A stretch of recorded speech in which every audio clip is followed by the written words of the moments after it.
What's up GameLeapers, this is Coach Jigs, and I have a very exciting video for you guys today. I'm going to go over the top 5 most broken champions based on the mythic items coming in patch 10.23. These picks are going to be insanely busted because, let's face it, some of these, if not all of these mythic items, sound nuts. If you're someone who already plays these champions, then you are in luck. If you're someone who doesn't play these champions, then it's time to start playing them if you don't want to be left behind. So make sure you stick around for the whole video. Remember to help a video out and leave a like, we really appreciate it. Subscribe so you don't miss any of our daily uploads, and check out GameLeap.com, the premier site for League of Legends learning. Videos, courses, guides, hundreds of them made by challenger players and coaches to help you reach your potential. Alright, let's get into it. This list includes one champion per role, each pick associated with a different mythic item. Let's start with mid, and our choice is Vladimir, and the mythic item Hextech Rocket Belt. Riot have taken the Vladimir stable Hextech Proto Belt and made it ridiculous for the Crimson Reaper. For 3200 gold you gain 80 ability power, 250 health, and 15 ability haste, which is the new cooldown reduction. You still have the same active as Hextech Proto Belt, but this time it's called Hexbolt, not Firebolt. The user dashes in the target direction, unleashing an arc of rockets that deal 200 to 300 magic damage based on the champion's level. So far everything seems pretty fair. You get more AP than before, and the rockets have higher base damage. But this is where it gets incredibly OP on a champion like Vladimir. After activating Hexbolt, you gain 75% bonus movement speed towards enemy champions for 2 seconds. Now, you might be thinking, it's only 2 seconds in duration, right? Why does that matter? Well, in any rank, whether you're Challenger or Iron, well, maybe not Iron, let's go with Bronze. Bronze still might be pushing it, but you get my point. 2 seconds is more than plenty to move into a prime position to wreak havoc on the enemy, whether that be a multi-man R, Hemo Plague, or a cheeky EW combo. Another interesting detail is that Vlad can active the Hexbolt while in Sanguine Pool, his W. This will increase the potency of his EW combo and allow him to hit more targets with proper positioning. If you did misplay during a fight and still had your Hexbolt ready to use, you could always use that to escape. But the point of this new iteration of the belt is to engage, and we think it will be broken as can be on Vladimir. He's already hard enough to kill with Phase Rush. Moving on to the jungle, and we've picked Shaco, and the item Prowler's Claw. What could be more deadly than an invisible demon jester dashing behind someone? Nothing, in our opinion. This is one of the most overpowered combination we've seen in League of Legends. The reason this is so broken is because the claw synergizes with Shaco's Q, Deceive. After a short delay, Shaco blinks to the target location and becomes invisible for a few seconds. And guess what? The invisibility does not break when you use Prowler's Claws active from the shadows.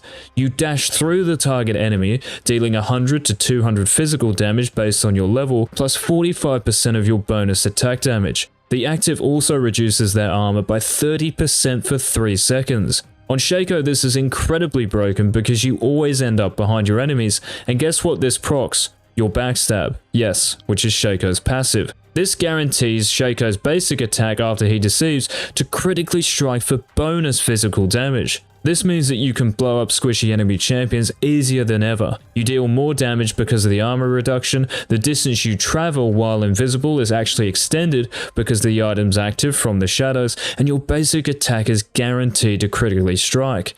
You know what else is really balanced? Shaco can use the item active and his ultimate hallucinate while invisible. The clone will spawn visible to the enemy team while Shaco remains hidden. Now this is commonly used by Shaco mains to blow up enemy champions because his clone deals 60% of Shaco's total attack damage and applies any passives his items boast. This is why Dustblade is so good on Shaco at the moment, because his clone procs the Dustblade passive Night Stalker, which leads to insane burst damage and slows the enemy as well. Not only could you use Prowler's Claws active to detonate opponents, you could use it to gap close to those fleeing enemies or to escape sticky situations. This again works extremely well with Shaco's Deceive and also his Hallucinate. Knowing certain spots where you can R over walls is invaluable and could save your life in many situations. The next 3 picks are just as OP as our first 2, and if you, like us, are hyped for the preseason, remember to thumbs up the video and let us know in the comments who you think will be the most OP champion. Would love to hear your thoughts. To be honest, this preseason is going to be the biggest bloodbath ever. The League of Draven. It certainly will be, and let me tell you why. Immortal Shield Bow. It's 3400 gold, same as Bloodthirster, and gives you 50 AD, 15% attack speed, 20% critical strike chance, and 12% lifesteal. Those stats are insane enough, but there's a passive, Lifeline. When taking damage that would reduce you below 30% HP, you gain a shield for 3 seconds, which grows in strength based on your level from 250 to 330, so it's not that big. But in addition to this, and this is why it will be ridiculous on a champion like Draven, you gain 15% lifesteal for 8 seconds. What's Draven's weakness? Crowd control, getting engaged on. Now you won't even need a quick silver sash. Let the Malphite ultimate hit you, get your shield, and lifesteal back up to full HP. What else is this also great for? Standing up to those Zeds and Rengars who jump on your head on repeat while your support watches. So those of you in low elo, gold, silver, platinum, whatever it is, you should be happy. Even if Zed was to land a full combo on you, your shield will mitigate some of the damage, and if you can land just a couple of auto attacks on him, you survive the burst and can beat him in the 1v1. Easier said than done, I get that, but it actually gives you a proper chance of fending for yourself against fed enemy champions that are looking to nuke you. Let's stay in the bot lane with support, and our pick is Pyke, and the item, Dustblade of Draktar, the new one. Pyke has always been a great carry support, and though the new Dustblade might make him more viable as a mid laner, I think the Blood Harbor Ripper will be a busted pick as a support. So what does the new Dustblade of Draktar offer? For 3200 gold, you gain 55 attack damage, 18 lethality, 20 ability haste, and a passive called Night Stalker, which holds the same name in the current patch, but there's a small yet OP addition. Champion takedowns within 3 seconds reset this effect's cooldown and grant you invisibility for 1.5 seconds. So let's say you damage an enemy champion. If that champion dies within 3 seconds of that damage being dealt, you become invisible for 1.5 seconds, as if Pyke wasn't slippery enough. This will make you a backline menace and incredibly hard to deal with. With the new Dustblade, you still deal bonus physical damage on hit and slow enemy champions by 99% for 1/4 second. Remember, the slow's cooldown is reset on champion takedowns. Sounds nutty. Last but definitely not least, our pick for the top lane is Ornn, and the item, Turbo Chem Tank. I love that name, the Chem Tank. Ornn has always been one of the most viable picks for top lane. Now, he will be better than ever, and here's why. The new mythic item, Turbo Chem Tank, and his Master Craftsman passive. Let's talk about Turbo Chem Tank. For 3200 gold, you receive 350 health, 30 armor, 50 magic resist, and 15 ability haste.